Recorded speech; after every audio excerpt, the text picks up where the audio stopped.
Hello students, कैसे हैं आप सब। आशा करती हूँ आप अच्छे होंगे और अच्छे से अपनी पढ़ाई कर रहे होंगे। मैं मोनिका रावत आपका स्वागत करती हूँ आईसीटी वर्चुअल क्लासरूम देहरादून में। बच्चों, जैसे कि आप जानते हैं, आज से हम जो आपके कंपार्टमेंट की जो क्लासेस हैं वो स्टार्ट करने जा रहे हैं।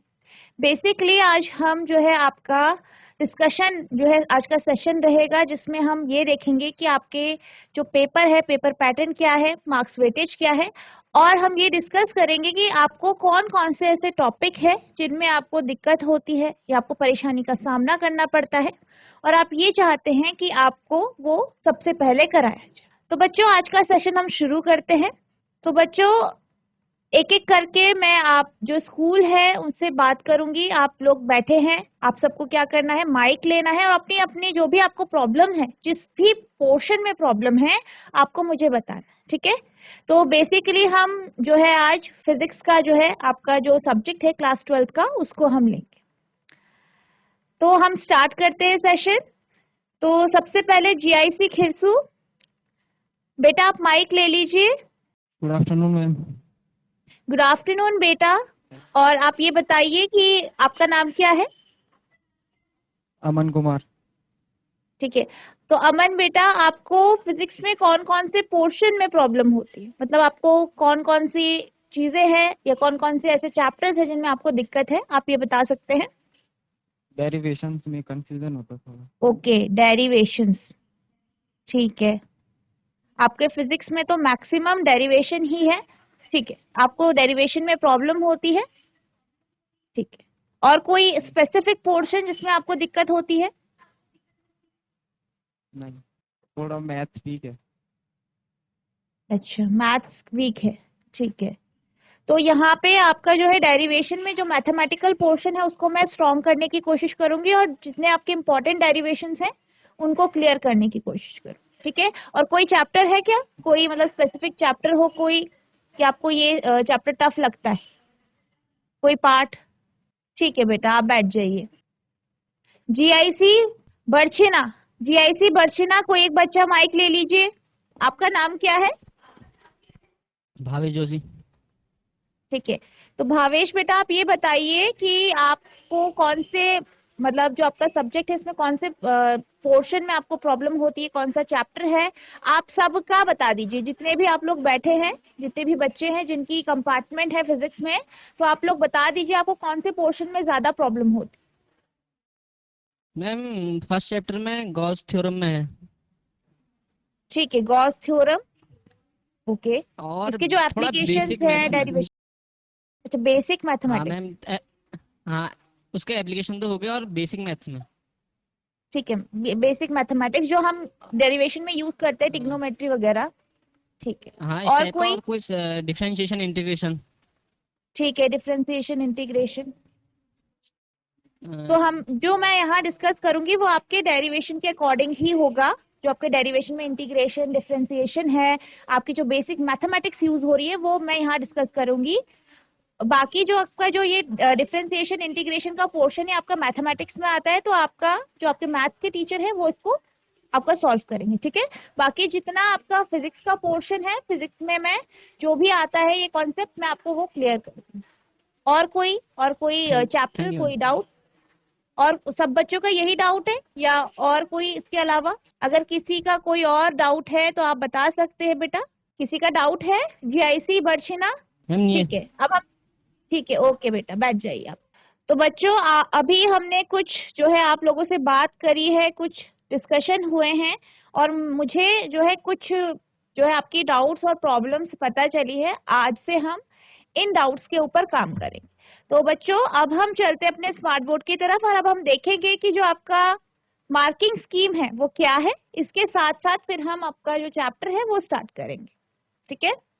तो बच्चों, ये आपका जो है क्लास 12 का सेशन 22-23 का जो है थ्योरी के पेपर की जो है मार्किंग स्कीम, ठीक है। तो जैसे कि आप जानते हैं कि आपका जो पेपर है वो 70 मार्क्स का, 70 मार्क्स का है, और 3 घंटे का जो है आपका पेपर का ड्यूरेशन है, यानी टाइम है। अब यहाँ पे आपके पास जो यूनिट्स है वो है पहली इलेक्ट्रोस्टैटिक, ठीक है, जिसमें आपका चैप्टर 1 और चैप्टर 2 पहला चैप्टर है इलेक्ट्रिक चार्जेस एंड फील्ड और दूसरा चैप्टर है आपका इलेक्ट्रोस्टैटिक पोटेंशियल एंड कैपेसिटी। तो ये दो इस पहली यूनिट में कवर होते हैं, जिसका जो है मार्क्स जो है वो 16 है। ठीक है, 16 मार्क्स का ये आपके एग्जाम में आएगा। नेक्स्ट दूसरी यूनिट है आपकी करंट इलेक्ट्रिसिटी। तो ये जो यूनिट है इसमें आपका चैप्टर 3 है जो कि आपका करंट इलेक्ट्रिसिटी है, और ये प्लस आपका फर्स्ट यूनिट मिला के आपका 16 मार्क्स का। ठीक है, फर्स्ट यूनिट इलेक्ट्रोस्टैटिक और दूसरा आपका करंट इलेक्ट्रिसिटी। नेक्स्ट है आपकी third unit magnetic effect of current and magnetism, जिसमें आपका चैप्टर 4 है मूविंग चार्जेस एंड मैग्नेटिज्म और चैप्टर 5 है मैग्नेटिज्म एंड मैटर। ठीक है, और ये जो आपकी यूनिट है ये 17 मार्क्स की है। अब यूनिट 4 की बात करें तो यहाँ पे आपके पास electromagnetic induction and alternating current है, जिसमें चैप्टर 6 है इलेक्ट्रोमैग्नेटिक इंडक्शन और चैप्टर 7 है ऑल्टरनेटिंग करंट। तो ये जो थर्ड और फोर्थ यूनिट है ये 17 मार्क्स की है। ठीक है, अब फिफ्थ यूनिट जो है वो है आपकी इलेक्ट्रोमैग्नेटिक वेव। ठीक है, इलेक्ट्रोमैग्नेटिक वेव, इसके अंडर आपका चैप्टर 8 है इलेक्ट्रोमैग्नेटिक वेव, और फिर आपकी 6th यूनिट है optics, chapter 9 ray optics and optical instrument और चैप्टर 10 वेव ऑप्टिक्स है, और इसको मिला के ये आपका 18 मार्क्स। नेक्स्ट है dual nature of radiation and matter. ठीक है, ये जो है चैप्टर 11 इसमें कवर होता है, dual nature of radiation and matter, और ये आपका जो है ये प्लस आपका जो यूनिट है 8 यानी एटम एंड न्यूक्लियाई, जिसमें आपका चैप्टर 12 एटम्स और चैप्टर 13 न्यूक्लियाई है, इसको मिला के ये आपका 12 मार्क्स का जो है कवर कर। इसी तरीके से अगर हम बात करें जो आपकी 9th यूनिट है इलेक्ट्रॉनिक डिवाइसेस, जिसका चैप्टर है semiconductor electronics materials devices and simple circuit, तो ये जो आपकी यूनिट है ये आपकी 7 मार्क्स। तो बच्चों अब हम जो है स्टार्ट करते हैं टॉपिक। तो हम सबसे पहले जो आपका पहला चैप्टर है इलेक्ट्रिक चार्जेस एंड फील्ड, इसके कुछ इंपॉर्टेंट टॉपिक्स देखेंगे। तो सबसे पहले है आपका कूलम्स लॉ, यानी जो आपका कूलम का नियम है वो है। ये काफी इंपॉर्टेंट है क्योंकि इसका जो फॉर्मूला है जो आप कूलम लॉ में पढ़ते हैं इसका आप यूज करते हैं न्यूमेरिकल्स में, आपका ये स्ट्रेट फॉरवर्ड क्वेश्चन भी आ सकता है। ठीक है, तो सबसे पहले हम कूलम लॉ के बारे में पढ़ते हैं। इससे पहले मुझे आशा है कि आपको पता होगा कि चार्ज क्या होता है, आवेश क्या होता है। बेसिकली जब भी हम चार्ज की बात करते हैं यानी आवेश की बात करते हैं तो वो क्या है, वो एक पार्टिकल है जिसके जो फील्ड होती है, जिसके चारों तरफ के एरिया में अगर आप दूसरा चार्ज या दूसरा आवेश लेके आते हो तो वो जो दूसरा आवेश है वो कुछ फोर्स एक्सपीरियंस करता है, कुछ बल एक्सपीरियंस करता है। ठीक है, अब अगर हम बात करें कूलम के लॉ की या कूलम्स लॉ की, तो कूलम्स लॉ का जो यूज होता है बेसिकली ये चार्जेस के लिए होता है। जो आपके आवेश होते हैं, विद्युत आवेश होते हैं, उनमें इसका जो है उपयोग होता है।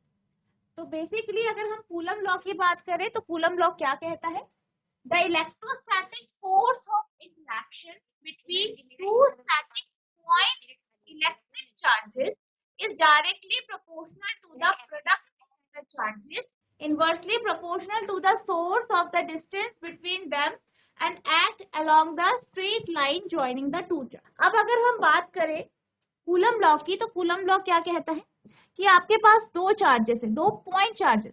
ठीक है, आपके पास दो बिंदु आवेश बोलते हैं जिसे आप पॉइंट चार्जेस। ठीक है, आपके पास दो पॉइंट चार्जेस है इस तरीके से, और ये दोनों एक दूरी पे है। ठीक है, दूरी कितनी है r। पहला जो पॉइंट चार्ज है उसका जो चार्ज है उसमें जो आवेश है वो q1 है, और जो दूसरा है उसमें q2 है। अगर हम कूलम्स लॉ के से समझें तो आप ये जानते हैं, हमने अभी ये समझा कि जो चार्ज होता है, ठीक है, जो आवेश होता है वो एक ऐसा पार्टिकल है जिसके पास दूसरा अगर आप चार्ज लेके आते हो तो वो किसी तरीके का एक फोर्स बल जो है उसे एक्सपीरियंस करता है, उसे उस पर बल लगता है। ठीक है, ये कैसा हो सकता है, अट्रैक्टिव भी हो सकता है और रिपल्सिव। ठीक है, तो अब यहाँ पे क्या बोला गया है कि आपके पास 2 पॉइंट चार्जेस हैं, 2 बिंदु आवेश है जो कि r दूरी पे, ठीक है। अब इनके बीच में जो फोर्स लगेगा, इन दोनों के इंटरेक्शन के बीच में जो फोर्स यानी बल लगेगा वो कैसा होगा, वो डायरेक्टली प्रोपोर्शनल हो, वो क्या होगा, डायरेक्टली प्रोपोर्शनल होगा दोनों बिंदु आवेश जो हैं, जो पॉइंट चार्जेस हैं, उनके प्रोडक्ट के, उनके जो आपका जो गुणनफल है उसके, ठीक है। यानी F जो होगा वो डायरेक्टली प्रोपोर्शनल हो गया Q1 और Q। और क्या कहा गया है, और ये भी कहा गया है कि इन दोनों के बीच में जो बल लगेगा, जो फोर्स लगेगा, वो इनवर्सली प्रोपोर्शनल होगा, ठीक है। इनवर्सली प्रोपोर्शनल होगा इन दोनों के बीच की जो दूरी है उसके स्क्वायर। F जो है वो डायरेक्टली प्रोपोर्शनल है Q1 Q2 के, ठीक है। Q1 Q2 क्या है, A और B जो पॉइंट चार्ज है उनका चार्ज, और इन दोनों के बीच की जो दूरी है जो कि r दूरी है उसके स्क्वायर के इनवर्सली प्रोपोर्शनल है, यानी F is directly proportional to 1/r, ठीक है। अब अगर हम इन दोनों इक्वेशन को, ये इक्वेशन 1 है और ये इक्वेशन 2 है, इनको अगर हम कंबाइन कर लेते, आपको साथ साथ में जो है अपने साथ नोटबुक भी रखनी है और इसे नोट डाउन भी करते रहना है, ठीक है। अगर हम क्या करते हैं, पहली और दूसरी इक्वेशन देखें तो हमारे पास क्या आता है, F is directly proportional to Q1 Q2 upon R, ठीक है। तो ये आपका क्या आ गया, कूलम लॉ। अब अगर हम यहाँ पे प्रोपोर्शनैलिटी का साइन हटा, ठीक है, जो आपका ये प्रोपोर्शनैलिटी का साइन है इसको अगर हम हटा दें तो आपका F हो जाएगा बराबर, इसकी जगह आपका लग जाएगा K, Q1 Q2 upon R square, ठीक है। तो आपका फॉर्मूला क्या आया, F equals to K Q1 Q2 upon R। अब हम बात करते हैं K की वैल्यू की, तो K की वैल्यू है आपकी 1/4 पाई एप्सिलॉन। यहाँ पे जो K का मान है वो क्या है, 1/4 पाई एप्सिलॉन, ठीक है। तो आपका जो कूलम लॉ है वो कुछ इस तरीके से बन गया, F equals to 1/4 pi epsilon naught Q1 Q2 upon R। अब यहाँ पे जो आपका एप्सिलॉन है, Q1 की वैल्यू आपको दी जाएगी। सपोज आपको कोई क्वेश्चन दिया जाता है, वहां पे आपको जो है दोनों चार्ज Q1 और Q2 दोनों का जो मान है, ठीक है, Q1 में कितना चार्ज है, Q2 में कितना चार्ज है, कितना आवेश है, ये आपको दिया जाएगा, ठीक है।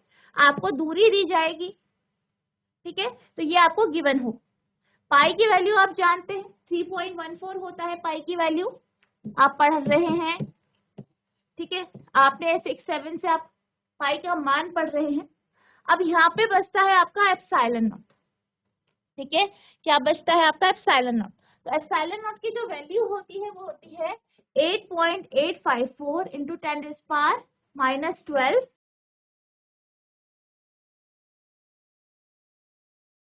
कूलम स्क्वायर पर न्यूटन पर मीटर स्क्वायर। तो ये आपका एप्सिलॉन नॉट की जो है वैल्यू, तो ये आपका कूलम लॉ है। अब हम चलते हैं नेक्स्ट टॉपिक की तरफ, जो है आपका प्रिंसिपल ऑफ सुपरपोजिशन, ठीक है। अब अगर हम बात करें सुपरपोजिशन के प्रिंसिपल की, अगर हम बात करें सुपरपोजिशन के प्रिंसिपल की, तो सुपरपोजिशन का प्रिंसिपल क्या कहता है, according to the principle of superposition the total force acting on a given charge due to a number of charges is the vector of sum of the individual forces acting on that charge due to all the charge। यानी ये क्या कहता है कि मान लीजिए एक charge, ये एक बिंदु है, ठीक है, ये आपके पास कोई चार्ज है यहाँ पे, ठीक है, Q1 चार्ज है या Q0 चार्ज, ठीक है। अब इसके आसपास जो है Q1 चार्ज भी है, Q2 चार्ज भी है, Q3 चार्ज है, Q4 चार्ज है, Q5 चार्ज है, Q6 चार्ज है, ये सब कहाँ पे है, इस Q0 चार्ज के आसपास, ठीक है, इसके पास ये जो है चार्जेस हैं। अब आप ये जानते हैं, जैसे कि अभी हमने कूलम लॉ से पढ़ा कि जब या हमने ये कॉन्सेप्ट देखा कि जब आपके पास एक चार्ज है, उसके पास कोई दूसरा चार्ज या दूसरा आवेश लेके आया जाता है, तो वो आपस में क्या करते हैं, बल लगाते हैं, फोर्स लगता है। ठीक है, एक फोर्स लगता है, बल लगता है दोनों के बीच में। ठीक है, तो अब क्या हो रहा है, यहाँ पे क्या है, यहाँ पे दो चार्ज नहीं है, यहाँ पे बहुत सारे चार्जेस। ठीक है, अब अगर हम देखें, अगर हम इन्हें अलग अलग करके देखें, तो मान लीजिए Q0 और जो Q1 चार्ज है, इनके बीच में एक बल लगता है कूलम लॉ के अकॉर्डिंग, जो कि आपका क्या है, F1 है। ठीक है, आप ये मान लीजिए कि यहाँ पे जो बल लग रहा है वो क्या है, F1 है। इसी तरीके से Q0 और Q2 के बीच में मान लीजिए F2 बल लग रहा है। इसी तरीके से Q0 और Q3 के बीच में F3 बल लग रहा है। Q0 और Q4 के बीच में F4 बल लग रहा है। Q0 और Q5 के बीच में F5 बल लग रहा है। Q0 और Q6 के बीच में F6 लग रहा है। अगर हम बात करें कि Q पे, जो आपका ये Q0 है, इस पे टोटल बल कितना लग रहा है, कुल बल कितना लग रहा है, तो ये इसका क्या हो जाएगा, वेक्टर सम हो जाएगा। क्या हो जाएगा, वेक्टर सम हो जाएगा। यानी जो F हो जाएगा वो हो जाएगा F1 plus F2 plus F3 plus F4 plus F5 plus F6। ठीक है, तो बेसिकली सुपरपोजिशन का प्रिंसिपल यही कहता है कि अगर आपके पास एक चार्ज है या कोई आपने पॉइंट लिया है, तो अगर हम बात करें चार्ज की, तो आपके पास एक चार्ज है, उसके चारों तरफ जो है चार्जेस है, अलग अलग आवेश। तो जो टोटल चार्ज इस Q0 चार्ज पे लगेगा, वो इनका जो इंडिविजुअल जो फोर्स लग रहा है, इनके बीच में जो फोर्स लग रहा है, जैसे Q0 Q1, Q0 Q2, Q0 Q3, Q0 Q4, Q0 Q5, Q0 Q6, इनके बीच में जो बल लग रहा है, उसके वेक्टर सम के बराबर। ठीक है, तो ये आपका कॉन्सेप्ट है सुपरपोजिशन। अब हम चलते हैं नेक्स्ट टॉपिक में, जो कि आपका है इलेक्ट्रिक फील्ड, यानी विद्युत क्षेत्र क्या होता है, इलेक्ट्रिक फील्ड क्या होती है, इसके बारे में हम डिस्कस करें। अब हम बात करें इलेक्ट्रिक फील्ड की, तो इलेक्ट्रिक फील्ड क्या है, अ पॉजिटिव चार्ज और a negative charge is said to create its field around its. अब क्या कहा गया है कि जैसे कि आपके पास एक पॉजिटिव चार्ज है, एक धनात्मक आवेश है। ठीक है, आपको यहाँ पे धनात्मक आवेश यानी पॉजिटिव चार्ज दिख रहा होगा, और आपके पास एक ऋणात्मक आवेश। ठीक है, इसके चारों तरफ जो फील्ड है, जो क्षेत्र है, जहाँ पे इस आवेश का जो है प्रभाव पड़ता है, इन्फ्लुएंस पड़ता है, उसको हम इलेक्ट्रिक फील्ड कहते हैं। क्या कहते हैं, इलेक्ट्रिक फील्ड। ठीक है, thus space around a charge in which another charge particle experience a force is said to have an electric field in it। अब इसको हम कैसे समझते हैं, मान लीजिए आपके पास प्लस चार्ज, ठीक है, प्लस चार्ज है, जैसे कि अभी हम देख रहे थे चार्जेस, तो आपके पास क्या है, प्लस चार्ज। अब आप क्या करते हैं, इस प्लस चार्ज के पास दूसरा चार्ज लेके आते, ठीक है, इसके आसपास एक दूसरा चार्ज लेके आते हैं। ठीक है, जिसे आप टेस्ट चार्ज कह सकते हैं, आप इसके पास लेके आए, जो कि पॉजिटिव है। नॉर्मली हम इसमें पॉजिटिव ही लेते हैं, जो आपका टेस्ट चार्ज होता है वो पॉजिटिव यानी धनात्मक ही हम लेते हैं। अब हम जब इसको इस प्लस चार्ज के फील्ड में लेके आएंगे, इसके पास लेके आएंगे, तो क्या होगा, क्या कोई बच्चे बता सकते हैं क्या होगा अगर हम किसी पॉजिटिव चार्ज के पास जो है पॉजिटिव टेस्ट चार्ज लेके आते हैं, जो आपका धनात्मक टेस्ट चार्ज लेके आते हैं, तो क्या होगा। तो जैसे कि आप ये जानते हैं कि जो पॉजिटिव चार्ज है, इसके चारों तरफ फील्ड उत्पन्न हो जाएगी, जो इलेक्ट्रिक फील्ड है, विद्युत क्षेत्र है, वो उत्पन्न हो जाएगा। तो जब हम इस पॉजिटिव चार्ज को इस पॉजिटिव चार्ज के पास लेके आए, जो कि आपका टेस्ट चार्ज है, तो क्योंकि दोनों कैसे हैं, सेम है, दोनों कैसे है, सजाती है, सेम है, लाइक चार्जेस है, लाइक चार्जेस यानी सजातीय आवेश, सेम सेम है, दोनों पॉजिटिव पॉजिटिव है। और आपने ये पढ़ा होगा कि जो पॉजिटिव पॉजिटिव चार्ज होते हैं या नेगेटिव नेगेटिव चार्ज होते हैं, उनको पास लेके आया जाता है, यानी सजातीय आवेश को जब पास लेके आया जाता है, तो क्या करते हैं, वो एक दूसरे से दूर भागते हैं, रिपेल होते हैं। ठीक है, तो क्या होगा, तो जब आप इसके क्षेत्र में या इसके इन्फ्लुएंस में लेके आएंगे, तो ये जो चार्ज है वो उससे दूर भाग।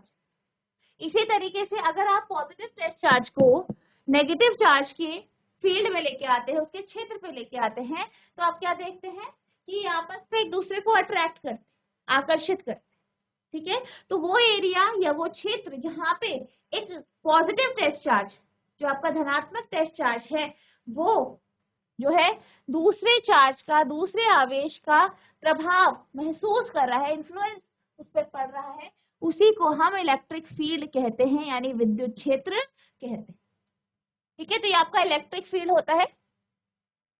आपको इतना समझ में आया है तो हाथ खड़ा कीजिए। अब हम चलते हैं अपने नेक्स्ट टॉपिक पे, जो है आपका इलेक्ट्रिक फील्ड इंटेंसिटी, जिसे आप हिंदी में कहते हैं विद्युत क्षेत्र तीव्रता, ठीक है। इंटेंसिटी, बेसिकली यहाँ पे हम इलेक्ट्रिक फील्ड की इंटेंसिटी की बात कर रहे हैं, ठीक है। तो अगर हम इसको फॉर्मूले वाइज देखें तो जो आपका इलेक्ट्रिक फील्ड इंटेंसिटी है उसको हम ई से डिनोट करते हैं। ई आपका इलेक्ट्रिक फील्ड इंटेंसिटी यानी विद्युत क्षेत्र तीव्रता को दर्शाता है। तो ई का जो फॉर्मूला है वो क्या है आपका, E इक्वल्स टू F/Q। अब हम इसकी स्टेटमेंट देख लेते हैं। आपको साइड बाय साइड इनको नोट करना है, ठीक है। जो यहाँ पे आपको स्क्रीन पे दिख रहा है, इन डेफिनेशंस को आपको नोट करना है, क्योंकि ये आपका वन वर्ड में आपके जो न्यूमेरिकल्स है उसमें आते, ठीक है। कई बार आपको जो है इलेक्ट्रिक फील्ड दे दिया जाएगा कि इलेक्ट्रिक फील्ड को लिखे, ये क्या होता है, ठीक है। ये इलेक्ट्रिक फील्ड इंटेंसिटी, इसका फॉर्मूला क्या होता है, इसकी यूनिट क्या होती है, ये आपके क्वेश्चन में भी आते हैं, और जो आपका वन वर्ड वाले एमसीक्यू होते हैं उसमें भी आते हैं। तो ये आपको ध्यान रखना है, ठीक है। The electric field intensity at any point is defined as the force experienced by a unit positive charge placed at that point. अब इलेक्ट्रिक फील्ड इंटेंसिटी क्या होती है, विद्युत क्षेत्र तीव्रता क्या होती है, इसको अगर हम किसी भी बिंदु पे डिफाइन करें, यानी कोई एक बिंदु वहां पे इलेक्ट्रिक फील्ड इंटेंसिटी क्या है, तो हम इसे इस तरीके से डिफाइन कर सकते हैं कि अगर हम वहां पे उस बिंदु पे किसी एक पॉजिटिव चार्ज को रख दें, आपके पास एक धनात्मक आवेश है, यूनिट चार्ज है, मान लीजिए टेस्ट चार्ज है, ठीक है, उसको उस बिंदु पे रखते हैं, तो वो कितना फोर्स उस पे लग रहा है, ठीक है, जो फोर्स का अमाउंट है, जो फोर्स या बल वो एक्सपीरियंस कर रहा है, वो महसूस कर रहा है, उसी को हम इलेक्ट्रिक फील्ड इंटेंसिटी कहते हैं, ठीक है। और इसका फॉर्मूला E बराबर F/Q होता है। तो यहाँ पे F जो है वो फोर्स है और Q आपका क्या है, चार्ज, ठीक है। जो आपका चार्ज है जिसके कारण इलेक्ट्रिक फील्ड इंटेंसिटी प्रोड्यूस हुई है, वो वाला। यूनिट एंड डायमेंशनल फॉर्मूला, अब इसका हम यूनिट और डायमेंशनल फॉर्मूला देख लेते हैं।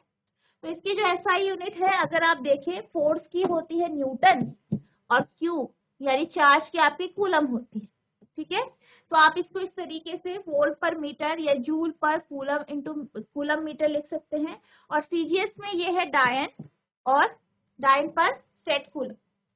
अब इसकी डायमेंशन देखें तो इसकी जो डायमेंशन है वो ml/t रेस्ट पर -3 a रेस्ट पर -1। तो ये आपका electric field intensity. I hope आपने ये नोट कर लिया होगा। अब अगर हम बात करें इलेक्ट्रिक फील्ड इंटेंसिटी की, तो इसकी डायरेक्शन भी होती है, दिशा भी होती है। जब हम पॉजिटिव चार्ज की बात करते हैं और इससे हम जब भी इलेक्ट्रिक फील्ड लाइंस को दिखाते हैं तो ये बाहर की तरफ हो, ठीक है, इस तरीके से आप पहले फिगर में देख सकते हैं। और जो नेगेटिव चार्ज है उसके लिए आप इस तरीके से दर्शाते हैं। अब हम बात करते हैं कि इलेक्ट्रिक फील्ड लाइंस क्या होती है, ठीक है, इसको अब हम डिस्कस करते हैं। Electric field lines are a way of pictorial mapping the electric field around a configuration of charge. यानी अगर हम बात करें इलेक्ट्रिक फील्ड लाइन की, विद्युत क्षेत्र रेखाओं की, तो ये क्या है, ये एक पिक्टोरियल फॉर्म है, यानी पिक्चर की फॉर्म में, डायग्राम की फॉर्म में रिप्रेजेंट किया जाता है, दर्शाया जाता है इलेक्ट्रिक फील्ड।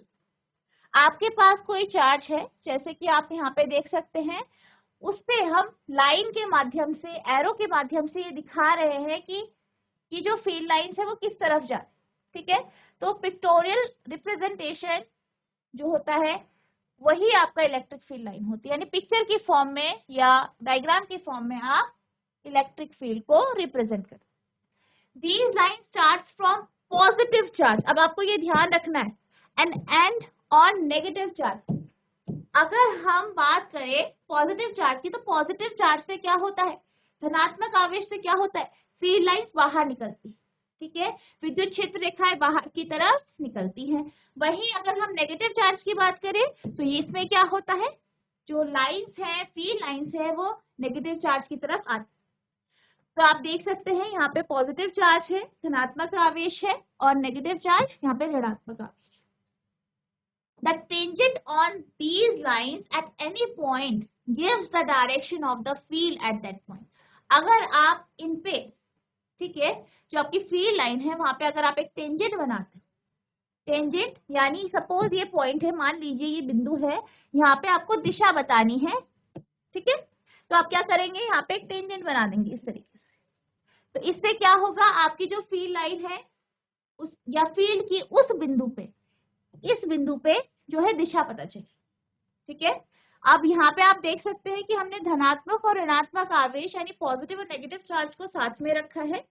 तो पॉजिटिव चार्ज से जो है लाइंस बाहर निकल रही है, क्षेत्र रेखाएं बाहर की तरफ निकल रही हैं, वहीं नेगेटिव चार्ज में जा रही है। तो इस तरीके से आपका डायग्राम बनेगा, या आप इधर पे ये जो आपका चौथा फिगर है इसमें भी आप इसको देख सकते हैं कि पॉजिटिव से बाहर निकल रही है और नेगेटिव में अंदर जा रही है। अब हम चलते हैं इलेक्ट्रिक डायपोल की तरफ। तो इलेक्ट्रिक डायपोल आपका बहुत इंपॉर्टेंट टॉपिक है, क्योंकि इससे आपका एक शॉर्ट क्वेश्चन भी बन सकता है, आपका न्यूमेरिकल भी बन सकता है, और इसका जो डेरिवेशन है वो तो बहुत ही इंपॉर्टेंट है, उनको आपको काफी अच्छे से लर्न करना, ठीक है। तो आपका पहला टॉपिक है इलेक्ट्रिक डायपोल, ठीक है, यानी विद्युत द्विध्रुव।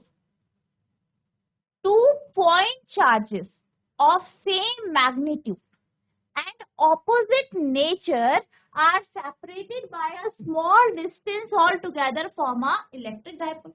अब जब हम इलेक्ट्रिक डायपोल की बात करते हैं तो इलेक्ट्रिक डायपोल क्या होता है, इलेक्ट्रिक डायपोल एक जो है अरेंजमेंट है, जब आपके दो चार्ज, आपके पास दो बिंदु आवेश है, पॉइंट चार्जेस कितने हैं, 2 है, ठीक है, और दोनों के दोनों कैसे हैं, दोनों का मैग्नीट्यूड सेम है, यानी दोनों की परिमाण सेम है। मैग्नीट्यूड यानी अगर आपका जो यहाँ पे आपके पास दो चार्ज है ए और बी, ए का जो मैग्नीट्यूड क्या हुआ उसका, मान लीजिए इसका मैग्नीट्यूड 2 कूलम है, तो बी का भी क्या होगा, 2 कूलम ही होगा, ठीक है, यानी इनका जो चार्ज है, चार्ज का जो परिमाण है या मैग्नीट्यूड है वो क्या होगा, बराबर हो। लेकिन इनका जो नेचर है, इनकी जो प्रकृति है वो ऑपोजिट होगी, उल्टी होगी, यानी एक पॉजिटिव होगा तो दूसरा नेगेटिव। जैसे कि आप यहाँ पे देख सकते हैं कि एक नेगेटिव है, एक पॉजिटिव लिया है हमने क्यू, तो इसी तरीके से दोनों का जो है परिमाण तो बराबर होगा, लेकिन इनकी जो नेचर है, प्रकृति है, वो अलग होगी, और इन दोनों को एक छोटे से दूरी पे रखा जाता है, इससे आपका इलेक्ट्रिक डायपोल बनता है, ठीक है। तो ये आपका काफी इंपॉर्टेंट टॉपिक है, इलेक्ट्रिक डायपोल और इलेक्ट्रिक डायपोल मोमेंट। अब हम बात करते हैं इलेक्ट्रिक डायपोल मोमेंट क्या होता है, विद्युत द्विध्रुव आघूर्ण क्या होता है, मोमेंट, ठीक है। The strength of electric dipole moment is measured by a vector quantity known as electric dipole moment P, which is the product of charge Q and separation between the charges 2L. अब जैसे कि आप यहाँ पे देख सकते हैं कि हमारे पास दो चार्ज है और दोनों कितनी दूरी पे है, 2L की दूरी पे। अगर हम इलेक्ट्रिक डायपोल मोमेंट की बात करें तो ये क्या है, एक वेक्टर क्वांटिटी है, ठीक है, क्या है ये जो है सदिश राशि है, वेक्टर क्वांटिटी है, और इसको अगर हम डिफाइन करें तो ये क्या होता है, प्रोडक्ट होता है, गुणनफल होता है, किसका, चार्ज का, क्यू चार्ज, दोनों का चार्ज सेम है, दोनों का आवेश सेम है क्यू, और इनके दोनों के बीच में दूरी, ठीक है, दोनों के बीच की दूरी, यानी P बराबर Q इंटू 2L। 2L क्या है, दोनों के बीच की दूरी, Q क्या है, चार्ज, दोनों का चार्ज सेम है, दोनों के चार्ज का मैग्नीट्यूड सेम है, तो आपका क्या होगा, Q होगा। तो इसका फॉर्मूला है P equals to Q into 2L, ठीक है। अब अगर हम इसकी डायरेक्शन की बात करें, इसकी दिशा की बात करें, तो ये आपका नेगेटिव से पॉजिटिव की तरफ होता है, यानी जो आपका ऋणात्मक आवेश है उससे धनात्मक आवेश की तरफ, नेगेटिव चार्ज से पॉजिटिव चार्ज की तरफ होगा, और इसकी जो SI यूनिट होगी वो आपकी कूलम मीटर हो, ठीक है। तो इसकी एसआई यूनिट आपको याद रखना है, डायरेक्शन ध्यान रखना है, और जो आपको इलेक्ट्रिक डायपोल मोमेंट है इसका फॉर्मूला क्या है, डेफिनेशन क्या है, ये आपको याद रखनी है। ये एक इम्पॉर्टेंट टॉपिक है, ठीक है। अब इस नेक्स्ट लेक्चर में हम इसी टॉपिक को आगे कंटिन्यू करेंगे, इसमें जो आपके अलग अलग केसेस हैं वो देखेंगे। तो बच्चों आज हमने कुछ बेसिक टॉपिक्स देखे, आई होप आपको ये समझ में आए होंगे, आपने इन्हें नोट डाउन किया होगा। आपको इन सारे टॉपिक्स को रिवाइज करना है अच्छे से, सारे आपको लर्न होने चाहिए, ठीक है। आपको नेक्स्ट जो आगे की जो टॉपिक है उनको भी एक बार रीड करके आना है, इनको आपको बिल्कुल अच्छे से करके आना है। नेक्स्ट लेक्चर में हम इसी की जो आगे के इंपॉर्टेंट टॉपिक्स है उन्हीं को डिस्कस करेंगे। तो बच्चों आज के लिए बस इतना ही, मिलते हैं अब नेक्स्ट सेशन में, तब तक के लिए thank you and have a nice day.